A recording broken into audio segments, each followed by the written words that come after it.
क्या आपने कभी सोचा है कि अंतरिक्ष में जीव हो सकता है? क्या वहाँ छोटे छोटे जीव जिन्हें हम सूक्ष्म जीव कहते हैं मौजूद है?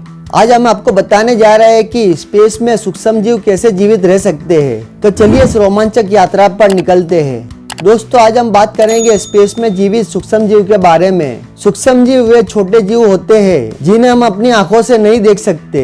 ये बहुत ही छोटे होते हैं और सिर्फ माइक्रोस्कोप से ही दिखते हैं। आप जानकर हैरान होंगे कि वैज्ञानिकों ने स्पेस में सूक्ष्म जीवों के बारे में कुछ दिलचस्प बातें खोजी है, जैसे कि इन छोटे जीवों को बहुत ही कठिन परिस्थितियों में भी जिंदा रहना आता है। ये तापमान, दबाव, रेडिएशन और मुश्किल हालात में भी अपने आप को सुरक्षित रख सकते हैं। स्पेस में जैसे ही हम पृथ्वी से बाहर निकलते हैं, वहाँ का माहौल बहुत अलग होता है। यहाँ हवा नहीं होती और तापमान बहुत कम या बहुत ज्यादा होता है।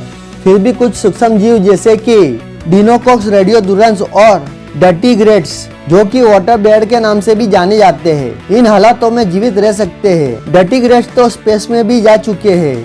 उन्होंने अंतरिक्ष में कुछ समय बिताया और वापस आकर भी अपने को जिंदा रखा है। ये सूक्ष्म जीव बहुत ही ताकतवर होते हैं और कठिनाइयों का सामना कर सकते हैं। वैज्ञानिक ये भी मानते हैं कि शायद अंतरिक्ष में और भी कोई सूक्ष्म जीव होंगे जिन्हें हम अभी तक खोज नहीं पाए हैं। जब हम अन्य ग्रहों में, चंद्रमाओं पर जाते हैं तो हमें उनके जीवन की खोज करने की उम्मीद रहती है। इसलिए दोस्तों, सूक्ष्म जीव केवल हमारी पृथ्वी पर ही नहीं बल्कि स्पेस में भी हो सकते हैं। ये जीवन में नए रहस्यों को खोलने का काम कर सकते हैं। क्या आपको नहीं लगता कि ये बहुत ही रोमांचक है?